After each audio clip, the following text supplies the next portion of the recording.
Está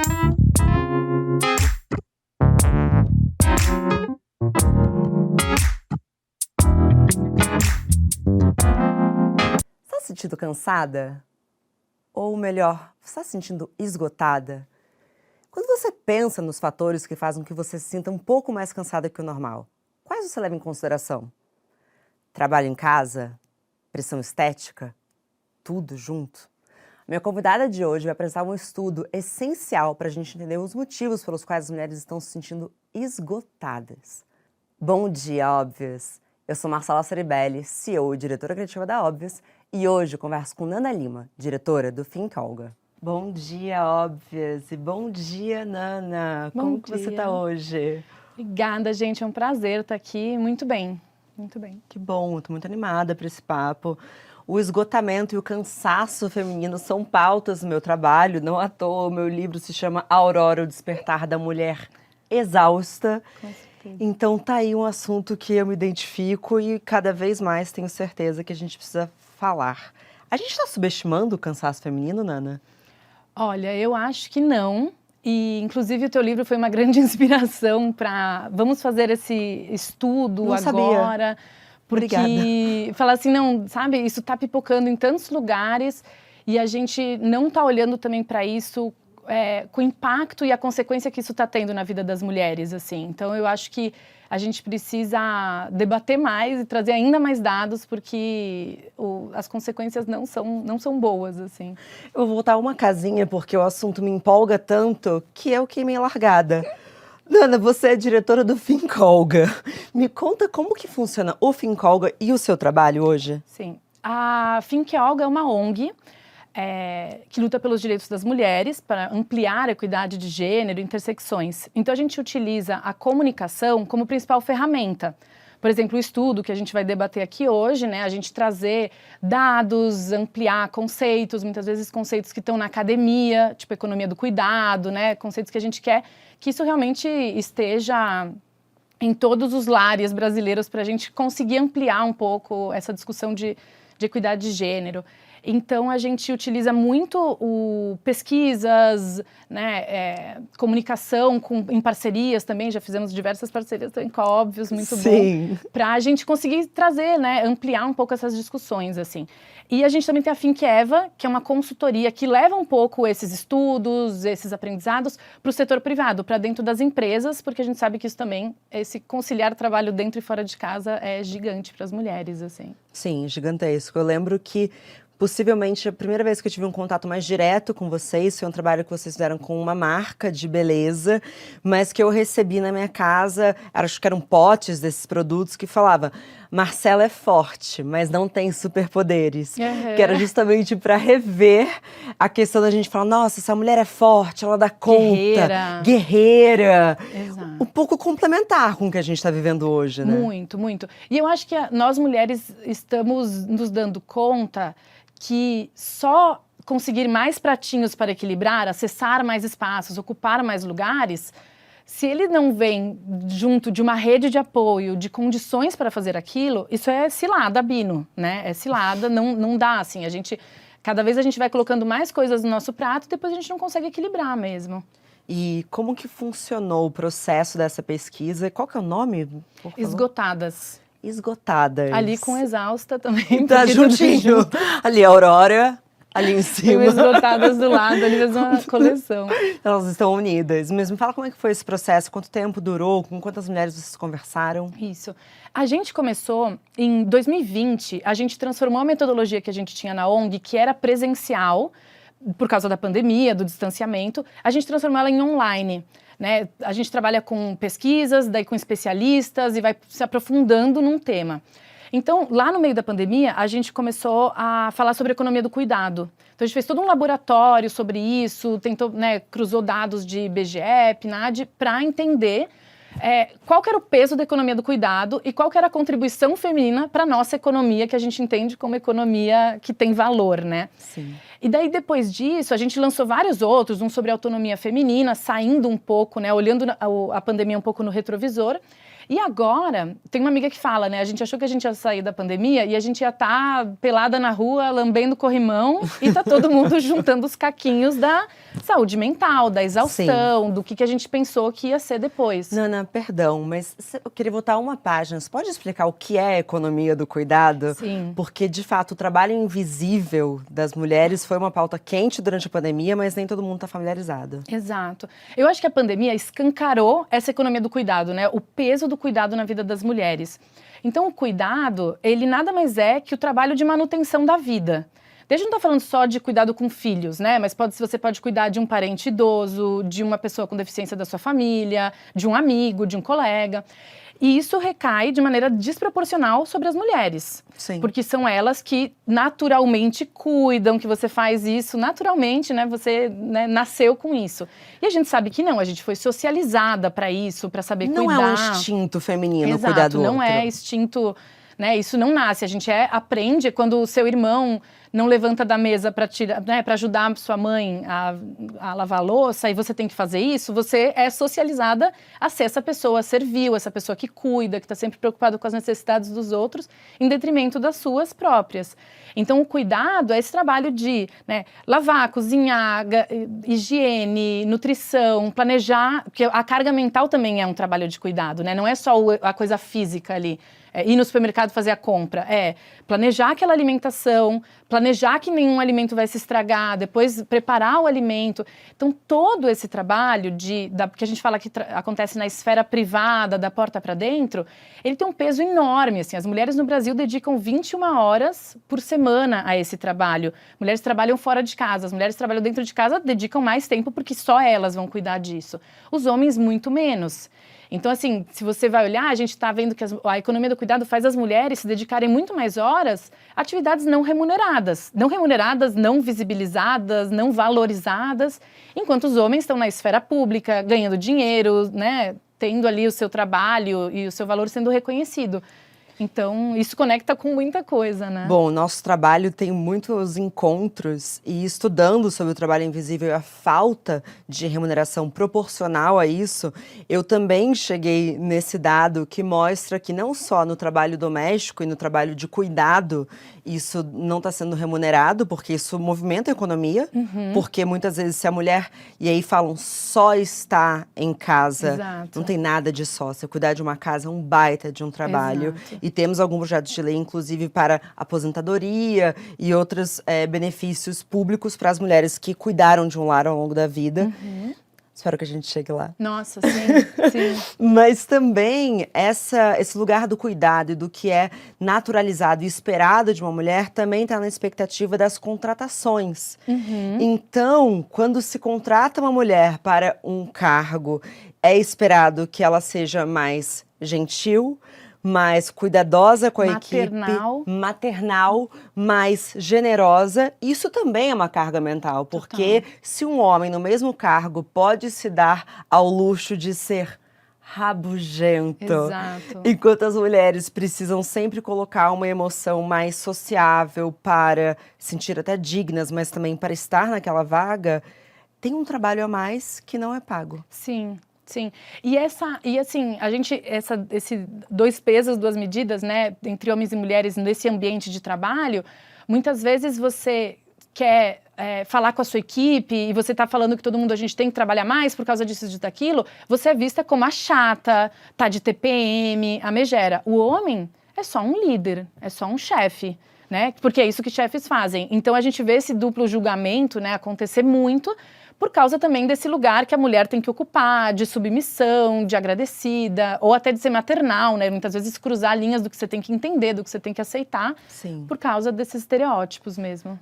Até a questão estética, né? Enquanto um homem pode parecer relaxado e não se importa tanto com a aparência, você pode parecer desleixada e não estar se vestindo para o cargo que gostaria de ter. Exato. Isso aparece um pouco na pesquisa, né? Isso. A gente viu, né, nessa pesquisa do Esgotadas, a gente quis estudar quais fatores estruturais, então a gente falando de sistema, de como a nossa sociedade funciona, afeta a saúde mental das mulheres. E a gente viu que essa questão da pressão estética afeta 26% das mulheres dizem que sofrem, têm sua saúde mental abalada por causa da pressão estética. E a gente, quando você abre esses dados por faixa etária, as mulheres mais novas, de 18 a 25, são as que mais sofrem por isso.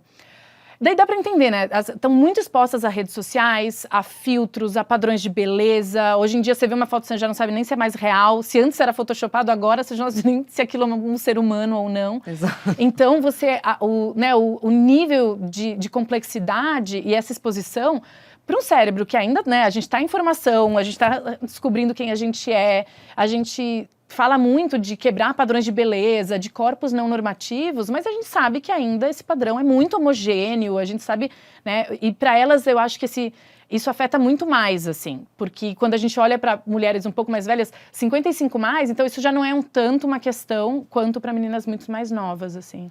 E no meu livro eu cito esse dado que eu não vou lembrar agora de cabeça do número, mas na mesma proporção que essas meninas jovens sabem que elas não deveriam olhar para as influenciadoras e outras pessoas famosas nas redes sociais como referência de beleza, elas gostariam de mudar algo no corpo delas. Exato. Então, além de tudo, é exaustiva essa contradição ambulante em que a gente se tornou. E aí eu vou até me colocar pessoalmente no buraco, que é, não, eu sei que eu não preciso me importar com isso. Mas e se eu mudasse alguma coisa em mim? Exato, Não, mas eu não tô fazendo pelos outros, é por mim, não é uma imposição. Daí você fala, né, mas... Será que não é mais... Às vezes você fica até mais livre se você se libertar e falar, não, eu tô mesmo, exato, eu sou vítima, tchau, e vambora. Mas eu acho que a gente, por já ter um pouco mais de idade nesse sentido, a gente já consegue separar essas coisas, né? Ou falar isso assim, eu vou deixar que isso me afete até certo ponto, né? Mas eu acho que elas, ainda por estar nesse lugar de estar se descobrindo, o corpo ainda está em formação, tem muita coisa, né? Eu acho que é muito perverso mesmo a consequência disso. E daí a gente viu na pesquisa e foi algo interessante, porque outros fatores, agora falando um pouco dos resultados, assim, né, que afetaram, o primeiro que a gente viu é a questão financeira. Então, seja a situação financeira da mulher ou o endividamento. E isso, obviamente, a pesquisa tem uma amostra Brasil, então a gente está falando que 70% dos brasileiros estão inadimplentes, não foi tanto uma surpresa que esse resultado viesse, né? Se você está vendendo almoço para comprar janta, ter mais dinheiro, acessar mais dinheiro, vai fazer um impacto enorme na sua saúde mental, né? Você conseguir pagar uma escola melhor para os seus filhos, ou você conseguir, né, não ter que trabalhar tão longe de casa, tudo isso, assim, afeta muito. O segundo ponto que mais afeta é conciliar trabalho dentro de casa com trabalho fora de casa. E isso afeta mais ainda, obviamente, mães solos, mulheres que são a única renda da casa e cuidam sozinha dos filhos, e cuidadoras, que daí pode ser pessoas que cuidam de outras pessoas, não necessariamente crianças. E a gente tem um recorte racial e de classe social aqui? Sim, sim. E daí quando você vai para classes C, D e E mulheres pretas e pardas, você tem um número muito maior, assim, 59% fala da situação financeira, realmente. Eu acho que isso, olhar para o Brasil como, né, a gente sair um pouco das nossas bolhas e olhar que a questão financeira é muito crucial para um bem-estar, para uma saúde mental em dia, ou minimamente, né, garantir um bem-estar, assim. E daí os outros dois pontos que a gente vê é a ameaça da violência de gênero. Então, a gente está falando se você vive num lar que tem uma violência doméstica ou a ameaça na rua, né, assédio sexual, importunação sexual, no ambiente de trabalho. Então, é interessante que ser mulher é viver com essa... A gente naturalizou isso, né, como um lugar assim, mas viver sobre essa constante possibilidade de ameaça, de violência, é algo que afeta a nossa saúde mental, assim. A gente talvez não olha para isso com o perigo que isso tem, mas independente de onde você mora, de onde você trabalha, é algo que está sempre ali, né, falando com você. Unindo um pouco dois dos fatores que você trouxe, tanto a questão da renda quanto de violência de gênero, bom, eu li o relatório completo e me chamou a atenção porque a gente falou muito sobre desemprego durante a pandemia, mas afetou muito mais as mulheres. Isso. Então, a gente não está falando só sobre menos renda e brasileiros inadimplentes, a gente está falando sobre as mulheres foram mais dispensadas dos seus cargos? Sim, porque as mulheres também, daí volta para a economia do cuidado, estavam muito mais em trabalhos de serviço. que foi a indústria que mais perdeu, né? Que mais todo o serviço desde cabeleireiro, manicure, restaurante, tudo isso foi muito impactado pela pandemia, pelo distanciamento social. Então, assim, a gente tem, até hoje, isso perdura, né? Em 2021, a gente tinha, os dados de desemprego das mulheres eram o mesmo que em 1990. Nossa. A gente voltou 30 anos atrás.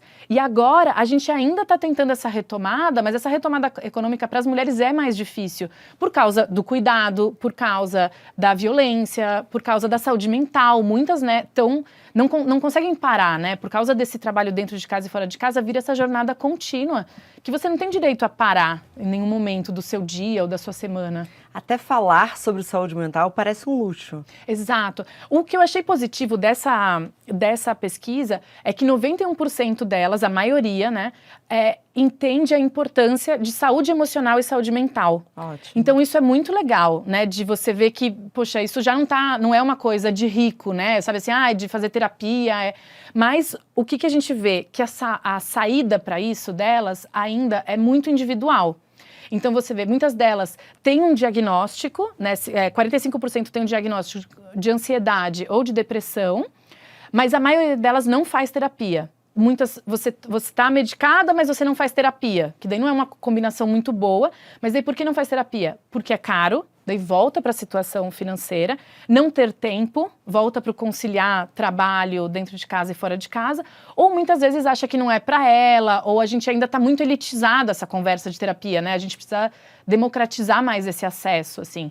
Então isso foi interessante de ver que elas entendem a importância, mas a gente ainda como mulheres estamos buscando saídas muito individuais, né? Sim. E eu achei interessante também que tem o peso da atividade física, que deu chapadinhas de endorfina, eu achei que combinou muito com isso. Por favor, fale mais sobre isso. As saídas para as mulheres atividade física, as principais, né? E religião, a espiritualidade. É interessante, né? Mas você ainda, muitas vezes, você está lidando de uma maneira individual com aquilo, assim. Mas eu achei interessante e que positivo que o exercício e a atividade física combina, né? Mas ambos podem trazer algum senso de comunidade que dá menos solidão. Exato. Principalmente, eu acho assim, a atividade física, se você consegue, né, fazer ela com outras mulheres, em espaços públicos, eu acho que isso é muito positivo.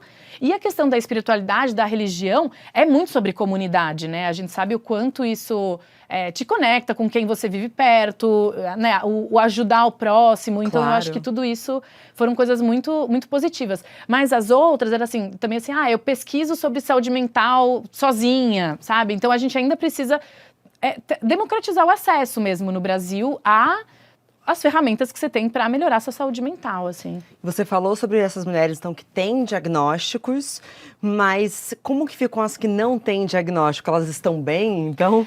Exato, é isso que a gente falou. A gente até no relatório tem uma parte assim, o que a gente entende por saúde mental, né? O que a gente, as especialistas, psicólogas, psiquiatras entendem. Que é você ter uma capacidade, você estar plena para ser funcional na sua vida, ser funcional para a sociedade, né? Você conseguir exercer atividades com prazer, né? Que não seja sempre uma eterna exaustão e esgotamento nosso, assim.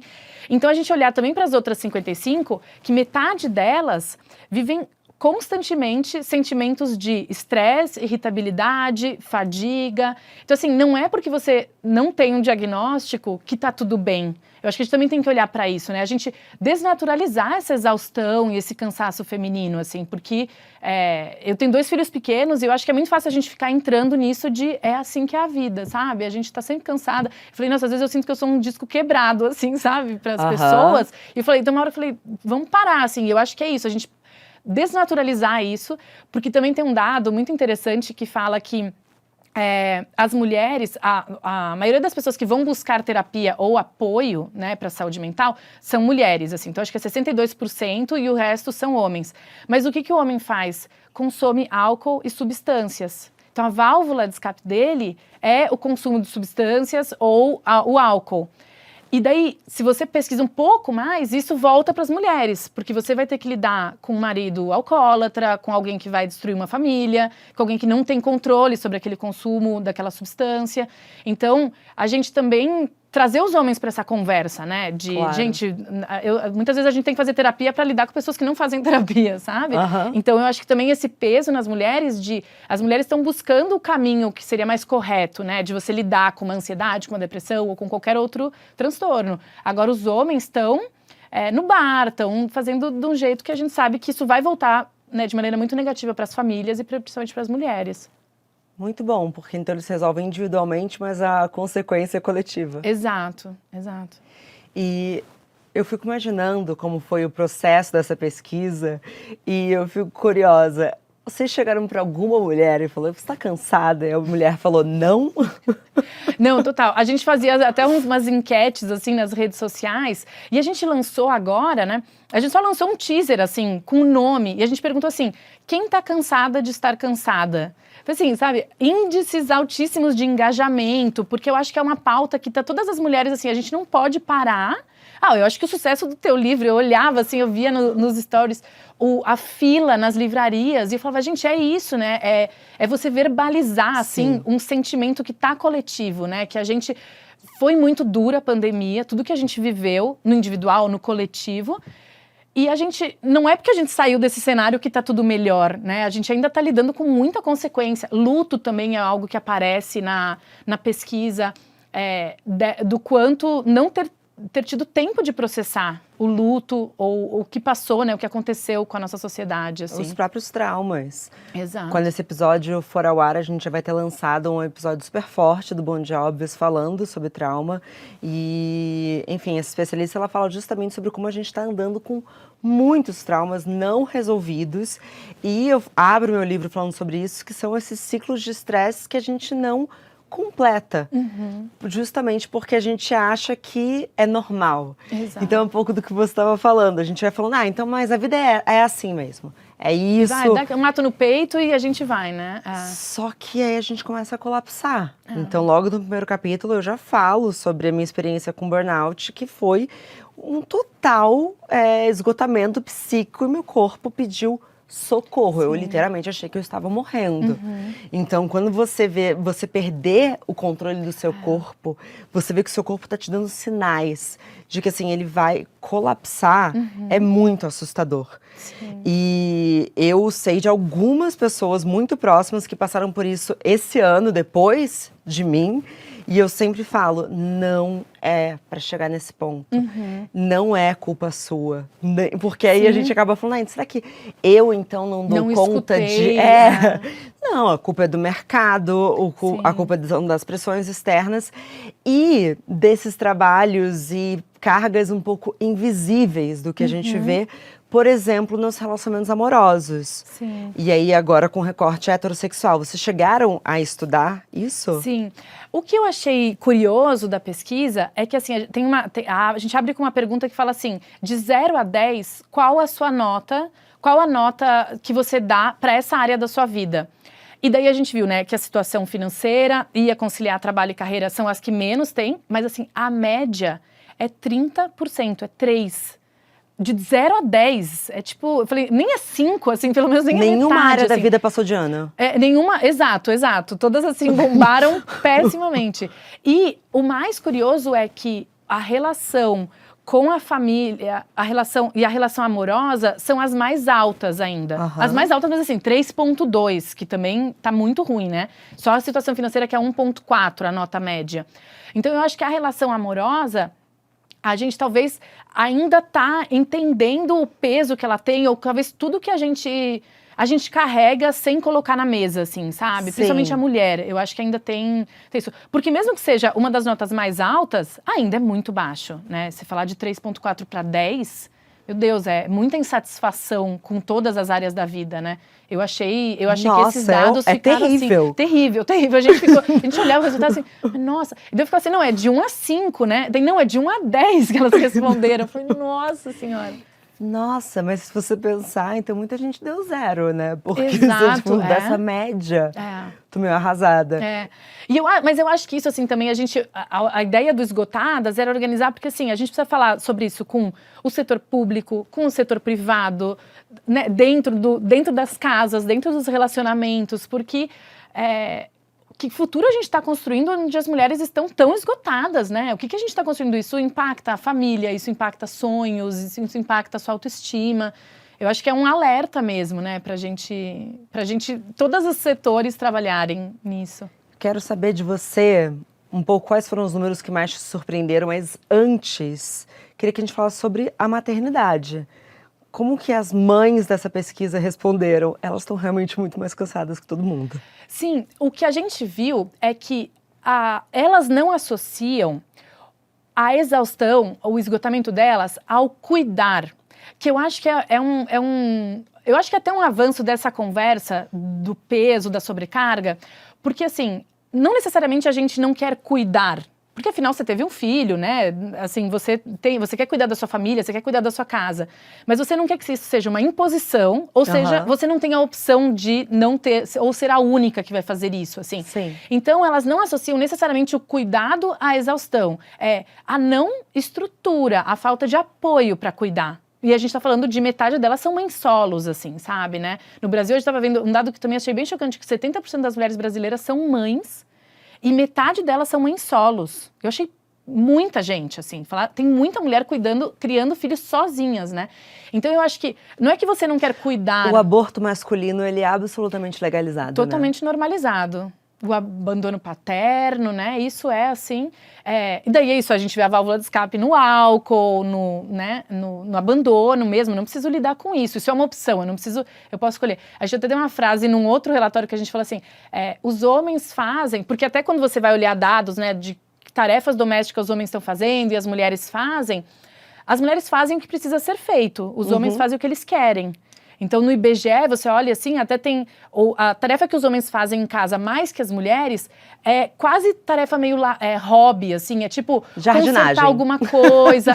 Sabe, consertar o carro, a moto. Sabe, uma coisa que você gosta de fazer, assim. Que é quase um lazer do que, sei lá, lavar prato ou esfregar chão, sabe? Tirar o lixo. Exato, assim. Então, eu acho que tem umas coisas que a gente vai olhando isso. Então, não necessariamente as mulheres não querem cuidar. Elas não querem que o cuidado seja uma imposição, ou que elas sejam a única pessoa que está cuidando, né? Daí a gente tá falando assim, de você ter acesso a uma escola integral para poder deixar seu filho, se você é mãe solo, uma rede de apoio estruturada.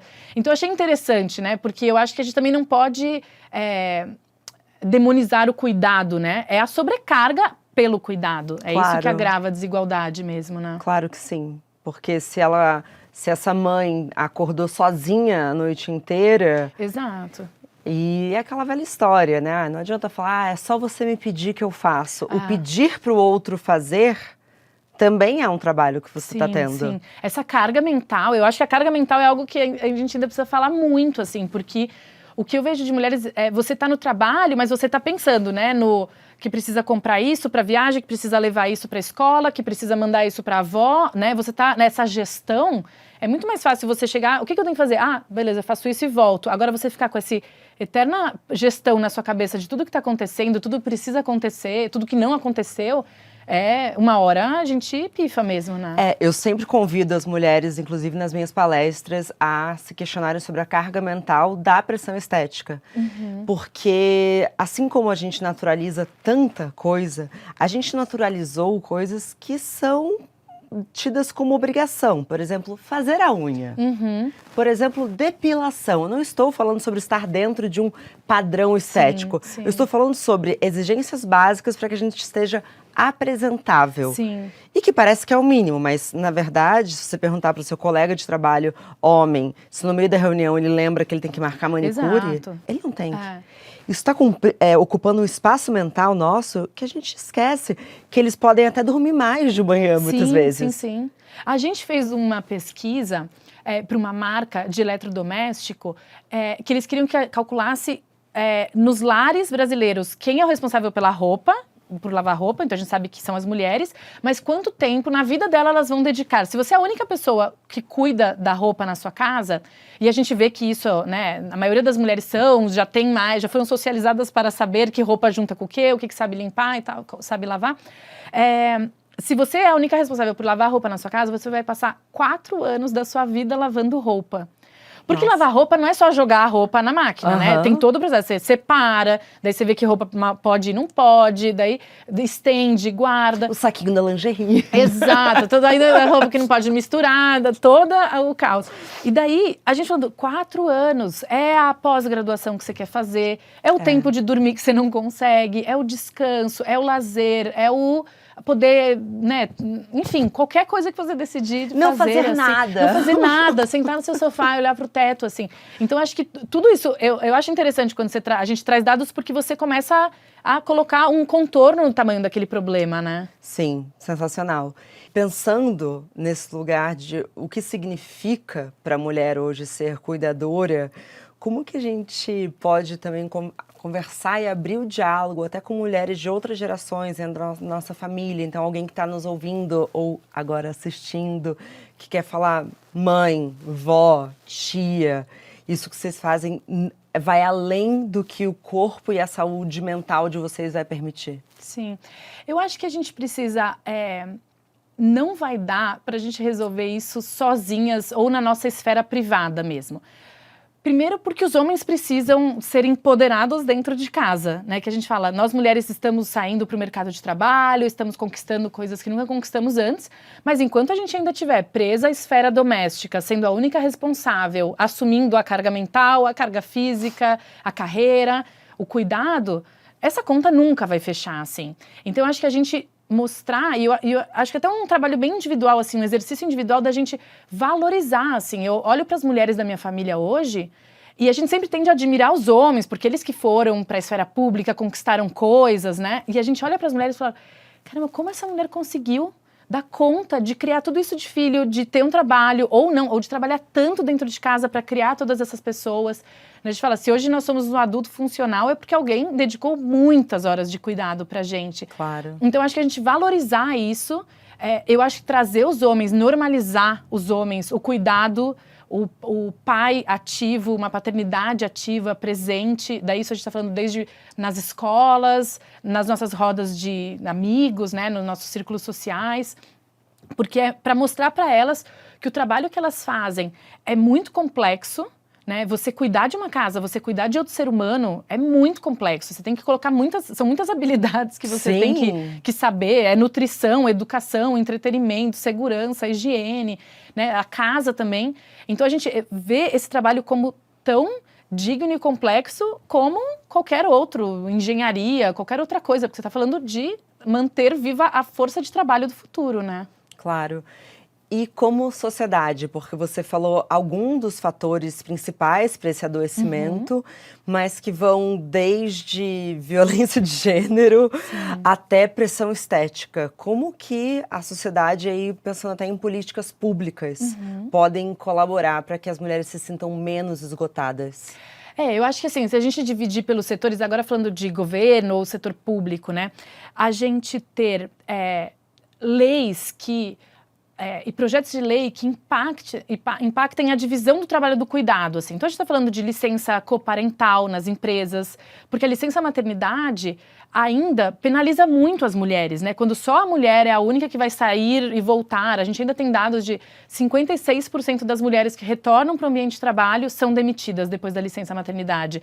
Então, esse ônus... Você pode repetir esse número? 56% das mulheres que retornam da licença maternidade, esse dado antes parece que ele aumentou, assim, Que absurdo. depois da pandemia. Então, mais da metade das mulheres que volta de uma licença em que elas estavam cuidando e lembrando que a maternidade é um ato político, que você está criando um cidadão na sociedade. Exato. Elas voltam para o emprego e são demitidas. E são demitidas, porque é isso, né? Ou quando você está nessa faixa de 30, 40 anos, eu tenho um monte de amigas que falam que vão para entrevistas de emprego e não é nem legal você perguntar, mas as pessoas perguntam. Mas você quer ter filho? Mas quem vai buscar teu filho? E homens, isso nem passa, assim, ser pai não afeta a carreira de ninguém, né? Muitas vezes até melhora, porque as pessoas começam a te ver como mais responsável.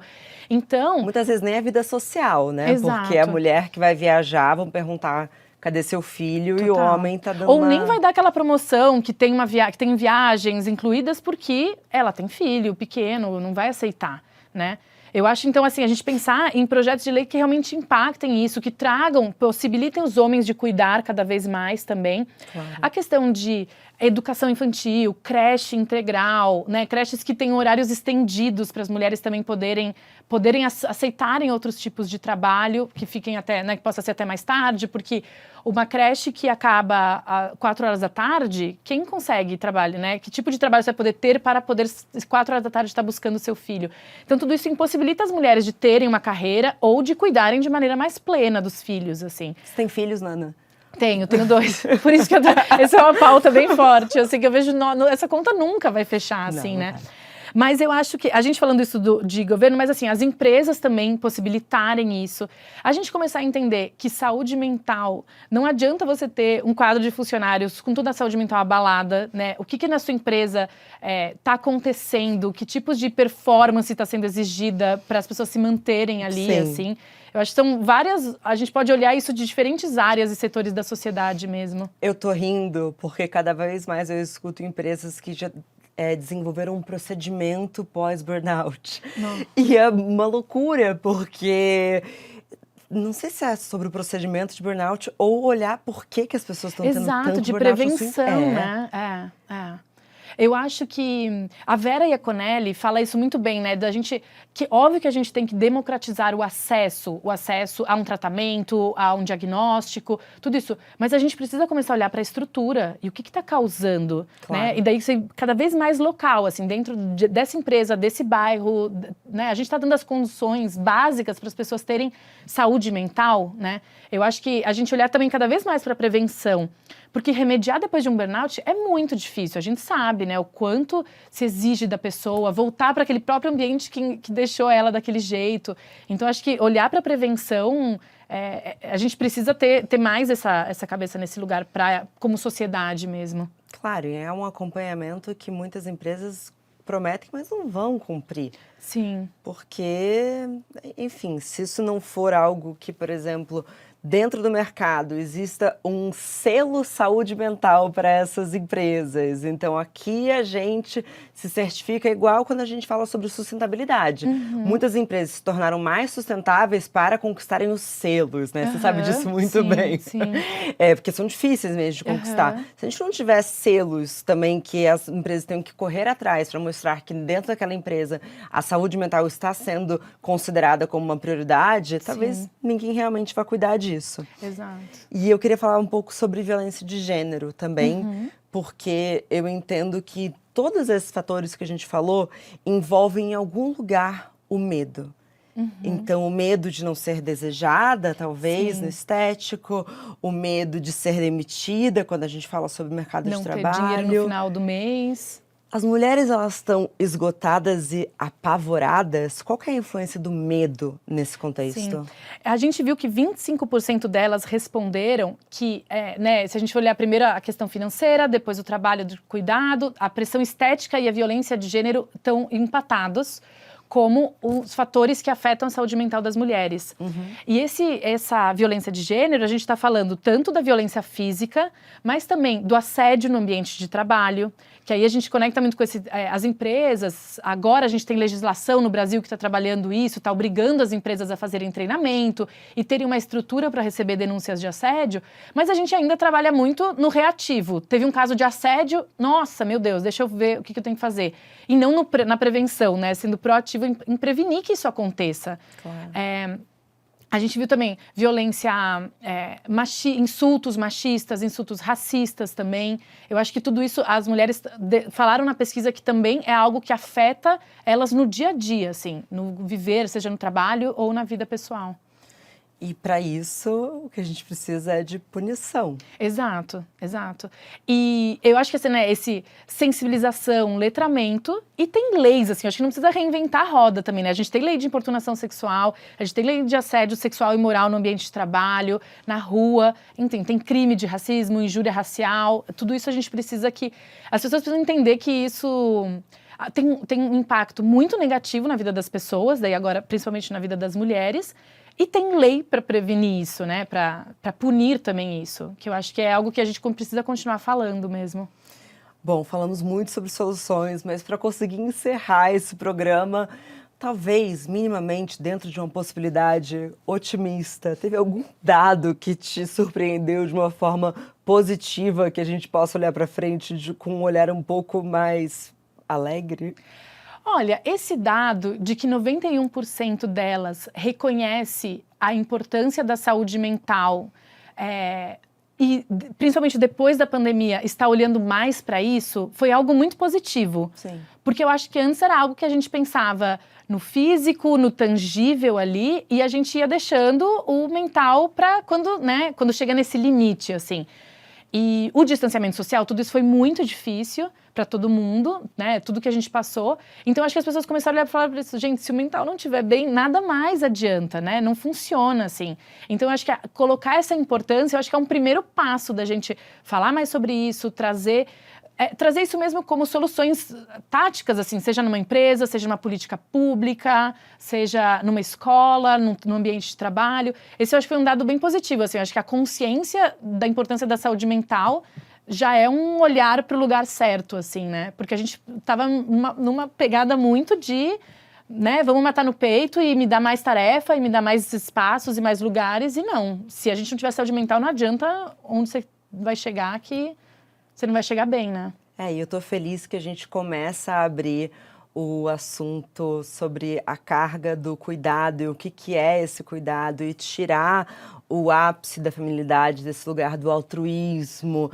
Nossa, como eu quero ver mulheres orgulhosas por terem momentos da vida delas, dentro da rotina delas, Sim. que elas fazem algo por elas, para elas, para não sucumbir à exaustão total. Eu acho que a gente reaprender a descansar, ou aprender a descansar, porque talvez nunca aprendeu, né? Bem colocado. Aprender a descansar de verdade, assim, né? Que não seja sempre um tempo produtivo. Acho que as mulheres, principalmente, porque a gente também não teve muito exemplos de mulheres que faziam isso, né? Das nossas mães, das nossas avós. Então a gente também acha que qualquer momento é o momento de estar resolvendo alguma coisa, de estar agilizando alguma coisa, de estar preparando. Então acho que aprender a descansar e a gente valorizar mesmo internamente o trabalho de cuidado, assim, o quanto isso é o subsídio para nossa economia, para ela funcionar como ela funciona. Você me fala, né, se tem uma criança na escola ou se tem um executivo numa empresa, com certeza tem uma mulher por trás, lavando aquela roupa, passando aquela roupa, cozinhando aquela comida, preparando, deixando tudo em ordem, né? E você falando, já veio para mim a ilustração clara. Então, domingo, almoço de família. Acabou o almoço, os homens vão pra TV, vão assistir o jogo de futebol, Exato. enquanto as mulheres... Então, eles estão descansando, enquanto as mulheres vão lavar a louça, terminar de fazer coisa. Então, de fato, a gente não tem referência de descanso. E isso foi uma coisa que na terapia surgiu pra mim, porque eu acho que é isso, né? Em que momento a gente se permite descansar mesmo, assim? Não sempre tentar, mas já que isso tá atrasado, eu já vou resolver.